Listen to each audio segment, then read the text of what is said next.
friends, my name is Meglin and welcome back to my channel. I'm a flutist, performer, and music teacher located in the city of Kamloops, British Columbia, and this is my channel where we do all things flute, so thank you so much for joining me here today. In today's video, we're going to be doing number 48, introducing compound time, so if you're interested, then just keep on watching. As always, if you have any questions about the video, please feel free to drop them in the comment section down below. I do my best to answer them as soon as I see them.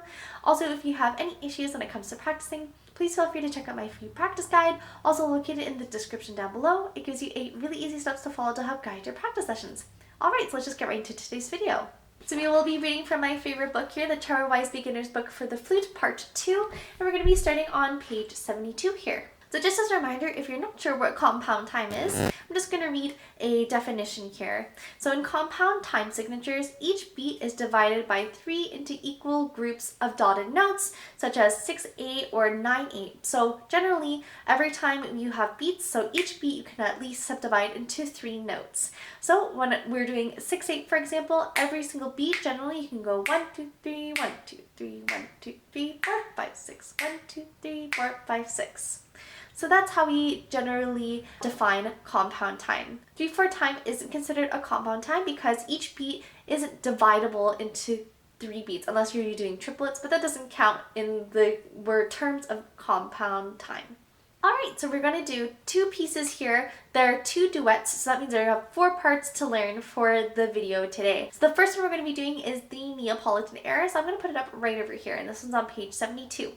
So we're going to go through our first 6 starter bits, going through the general piece altogether. We'll clap and count part 1 and then part 2, and then we'll play it on the flute part 1 and part 2. So we're going to start with number 1, our key signature. So we're going to look in between our treble clef and our time signature to see if we have an accidental, and we do. So we have 1 F sharp there, so that means we can either be in G major or its relative minor, E minor. So what we're going to do is we're going to look at the first and last note of the piece to see if we have the tonic of either of those key signatures. We don't actually start on the first bar here. What actually happens is if you have the accompaniment part of the book, then you would have to listen to the piano for that first bar. So we don't start on the tonic. However, if we look at the end, we do end on the tonic in both parts, so it's a high indication that we are in G major. So we're going to be looking to see if we can find the raised 7th here. So we're going to be looking for any D sharps or the raised 6 as well, so that's C sharps. So at a glance, I don't see any. I see 1 C sharp in the first part in the second line, 3rd bar. But I don't see any D sharps otherwise, so I would say we are in G major, which we are. Number 2, we're going to be looking at our time signatures. So here, this one's important to note. So we are playing in 6/8 time. So the top number tells us how many beats, so 6 beats, and then the bottom number tells us the note type. So we have 8th notes here, so we have 6/8 notes per measure, and they're divided in groups of 3. So 1, 2, 3 goes together, and the beats 4, 5, 6 go together, and that's how you make up a 6/8 bar. Number 3, we're going to be looking at our tempo indication. So here we have Andante con molto. That means an 8th note is going to equal 132 beats per minute. So when I clap and count and play this on the flute, that is the tempo I will be taking it at. Of course, when you're practicing, make sure you slow it down to a tempo where you're not making any mistakes or very little mistakes, and then slowly work up from there, both with the clap and count and with the flute. And then number 4, we're going to be looking at our dynamics. So here we start on a mezzo forte, and then we have a nice crescendo where we take a nice breath and play the nice high notes there. And then we have a decrescendo on the last bar of the first line. Then on the second line, we're going to start with a mezzo forte with a crescendo all the way up to forte in the 3rd bar. And then after playing that bar of forte, you're going to come down right away and then play a piano. I'm looking at the second to last bar of the second line. And then we're going to play piano all the way up until we have that crescendo in the 3rd line, 2nd bar, all the way up to a forte where you have a nice roll over that fermata there. And then you're going to go back to tempo with a nice decrescendo in the 2nd to last bar of the 3rd line. And then 4th line, we have a nice crescendo, and that can go up to maybe forte again, depending on how high you took it there in the 3rd line, where we then play all the way up until we have the 2nd last bar there where we have a decrescendo and a mezzo piano. And then number 5, we're going to be looking at our articulation. So here we definitely have a lot of slurs, so making sure that you take note of where they start and where they end, and if we do have any patterns here. So generally, I do notice that any groups of 3/8 notes, they are slurred, and then also if you have a chord note in the 8th note, they also tend to be slurred as well. So just making sure that you're getting the correct patterns there every time you see it. Number 6, we're going to be looking at our roadmap. So we're going to see if you have any repeats or decapos, and I don't see any, so that means we're just going to be reading it from top until bottom. I just wanted to point out before we do clap and count that we do, again, I mentioned some earlier when we were going through the first 6 starter bits where we have rallentandos and tempos and things like that. So I just want to make sure that you notice that. Looking at the 3rd line, 4th bar, we do have a rallentando where we do have that fermata. Again, it's the little rainbow there with the dot in the middle. That means you're going to hold that note for longer than is written. And then you have a tempo, the bar right after, so that means you're just going to have a little rall there, have a little pause, and then you're going to go right back into the piece. And then at the end, the 2nd bar to the end, we do again have a rallentando, again, so slowing down gradually to that fermata, and then you can end it as you wish. Alright, so now we're going to clap and count the piece. We're going to start with the first part here. So again, it's going to be an 8th note equals 132. 1, 2, 3, 4, 5, 6. 1, 2, 3, 4, 5, 6. 1, 2, 3, 4, 5, 6. 1, 2, 3, 4, 5, 6. 1, 2, 3, 4, 5. Rest. 1, 2, 3, 4, 5, 6. 1, 2, 3, 4, 5, 6. 1, 2, 3, 4, 5, 6. 1, 2, 3, 4, 5, 6. 1, 2, 3, 4, 5, 6. 1, 2, 3, 4, 5, 6. 1, 2, 3, 4, 5, 6. 1, 2, 3, 4, 5, 6. And 1, 2, 3, 4, 5, 6. 1, 2, 3, 4, 5, 6. 1, 2, 3, 4, 5, 6. 1, 2, 3, 4, 5, 6. 1, 2, 3, 4, 5, 6. 1, 2, 3, 4, 5, 6. 1 and 2 and 3 and 4, 5, 6. And 1, 2, 3, 4, 5, 6. Alright, very good. So that one definitely has some tricky parts in there. So making sure that you're counting all of them correctly and slowing it down to a tempo where you're not making very many mistakes. Just wanted to make sure that you note that when you come in again at the 3rd line with after that fermata, that you're coming in on the and of 6. So that's how that is subdivided. The 16ths are just subdivided there, so they'd be in the 1 and 2 and. And then same thing on the 4th line, 2nd bar to the end, 1 and 2 and 3 and 4. Alright. So I didn't clap in the grace notes there, except one of them I was able to squeak them in, so when I play it with the flute, I will definitely be playing those grace notes. Now we're going to do part 2, same thing. 1, 2, 3, 4, 5, 6. 1, 2, 3, 4, 5, 6. 1, 2, 3, 4, 5, 6. 1, 2, 3, 4, 5, 6. 1, 2, 3, 4, 5. Press. 1, 2, 3, 4, 5, 6. 1, 2, 3, 4, 5, 6. 1, 2, 3, 4, 5, 6. 1, 2, 3, 4, rest. 6. 1, 2, 3, 4, 5, 6. 1, 2, 3, 4, 5, 6. 1, 2, 3, 4, 5, 6. 1, 2, 3, 4, 5, 6. 1, 2, 3, 4, 5, 6. 1, 2, 3, 4, 5, 6. 1, 2, 3, 4, 5, 6. 1, 2, 3, 4, 5, 6. 1, 2, 3, 4, 5, 6. 1, 2, 3, 4, 5, 6. 1, 2, 3, 4, 5, 6. 1, 2, 3, 4, 5, 6. Alright, very good. So again, this one has its own little tricky parts in it. I just want to make sure that you note here, I'm looking at the 3rd line. 1, 2, 3, 4th bar, that we're counting 1, 2, 3, because we've had a lot of the quarter and the 8th notes, but now we have an 8th note and a quarter note, so it kind of switches it up there. So make sure that you do take note that you are counting that one correctly. Now we're going to be playing it with the flute, so I'm going to be playing the first part here at the same tempo we clapped it. 1, 2, 3, 4.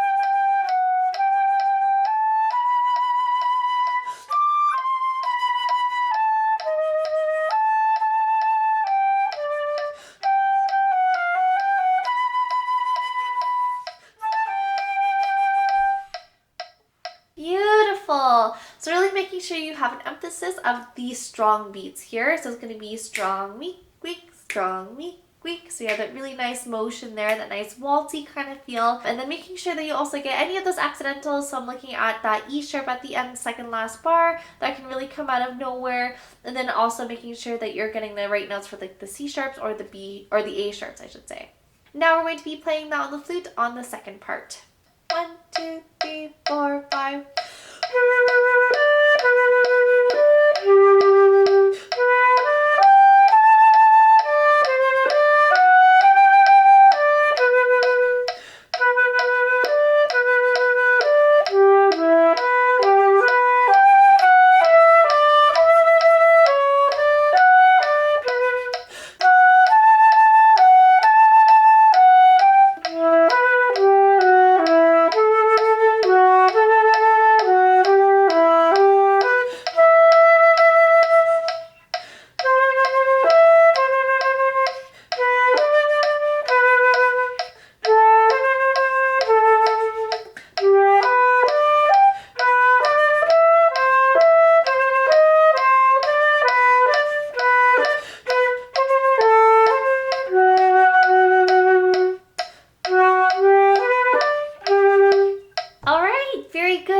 So that should definitely give you a lot to work on this week when it comes to playing both of those parts together.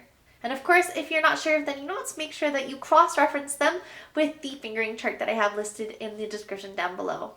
Alright, and now we're going to do the second duet here. So this is Andante on page 73, so I'm just going to put it up right over here. So of course we're going to do the same format that we just did. So first 6 starter bits for both parts. We'll clap and count, I think just the first part this time because they are so similar, and then we'll play it with the flute. So number 1, we're going to be looking at our key signature. So here we have 2 sharps. So we have F sharp and C sharp. So that means we can be in D major or relative minor, B minor.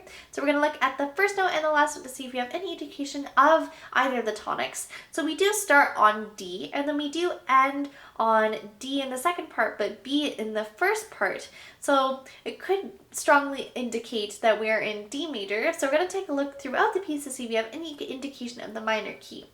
So we're going to be finding first the minor key, so 3-letter names, D, C, B. That means we're going to be looking for A sharps and G sharps. So we're going to look at the piece, and I do see quite a few accidentals here. So I do see A sharp here in the second line, second bar of the first part. So I would say that we are mostly, I would say strong, it leans more towards the major key, but we do see that at the top there that we are in B minor. So this might be one of those kind of ambiguous pieces until you play both of the parts together, and then it would make more sense. Number 2, we're going to be looking at our time signature. So here's the important one again. So compound time, we are playing in 9/8 times. So you have 9 beats per bar, and each beat is an 8th notes. So again, we used to subdivide it 1, 2, 3, 4, 5, 6, 7, 8, 9. And here we have a dotted quarter. So that means each strong beat, so each group of 3 is going to equal 60 beats per minute. So that's how we're going to be clapping, counting, and performing it at. Number 3, you're going to be looking, of course, at our tempo indication. So there we said Andante. So again, dotted quarter equals 60. Number 4, we're going to be looking at our dynamics. So we start on a mezzo piano, which is moderately soft at the beginning. Then we don't have anything written until the 4th line here, where we have a mezzo forte in the first part, but then a mezzo piano in the second part. So making sure that you notice that. Otherwise, we don't have any other dynamics. Number 5, we're going to be looking at our articulation.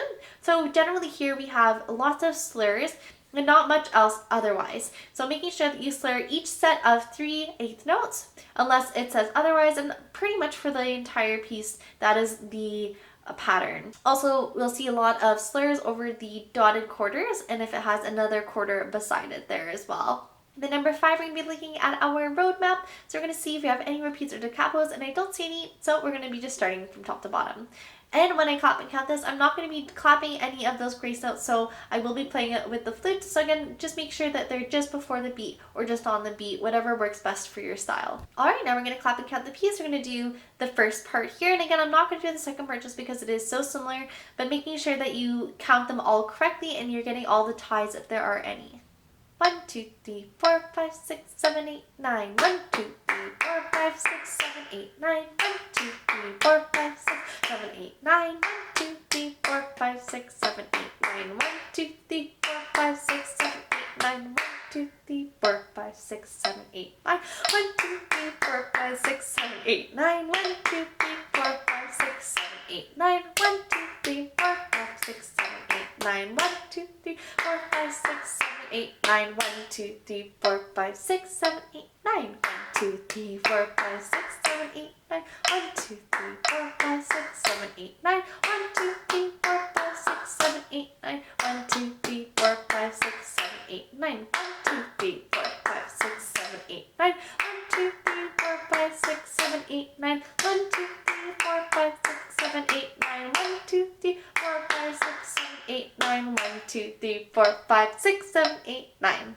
Alright, very good. So this one I find is just a little bit easier to count. Of course, if you don't need to count 1, 2, 3, 4, 5, 6, 7, 8, 9, you can just count 1, 2, 3, 2, 2, 3, 3, 2, 3. That also works as well. So whatever works best for your mind. For me, I find it less confusing if I do 1, 2, 3, 2, 2, 3, 3, 2, 3. So that means you're counting 1, the beat, first strong beat, second strong beat, and the third strong beat. Okay, so now we're going to play both of the parts on the flute, so making sure that you get all the accidentals in there and cross-reference the fingering chart before you play. 1, 2, 1, 2, 3, 1, 2.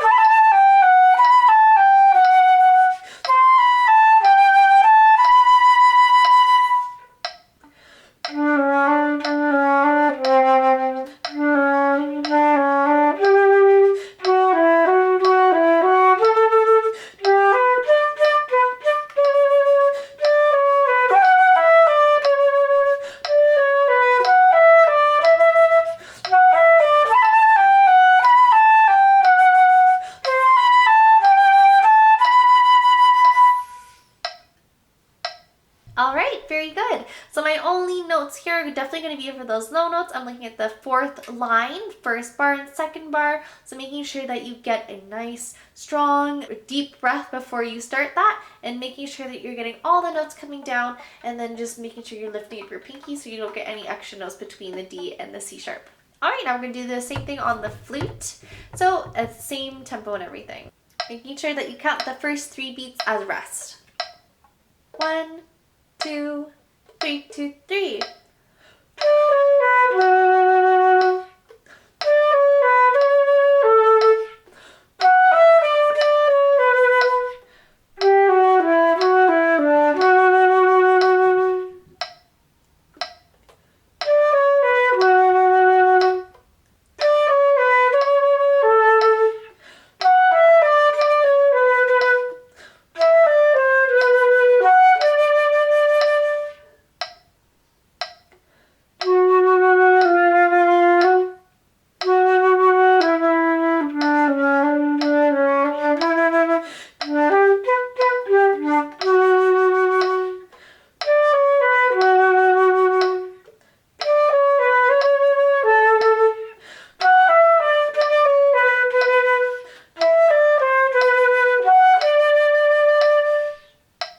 Alright, very good. And just a few notes for the second part here.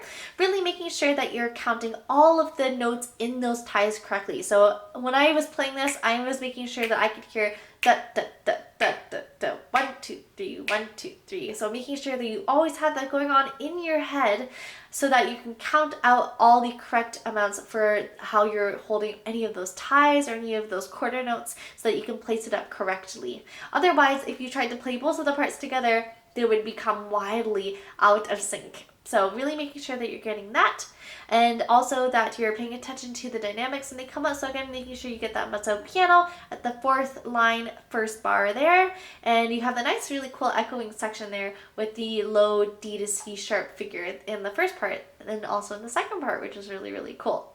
Alright, so that's going to be it for today's video. I may include a recording of both of these duets at the end if I have an opportunity to record them. We are going a little bit over time today, so I just want to say thank you so much for joining me here today. Of course, if you have any questions, feel free to drop them in the comment section down below. I do my best to answer them as soon as I see them, and also to check out my free practice guide.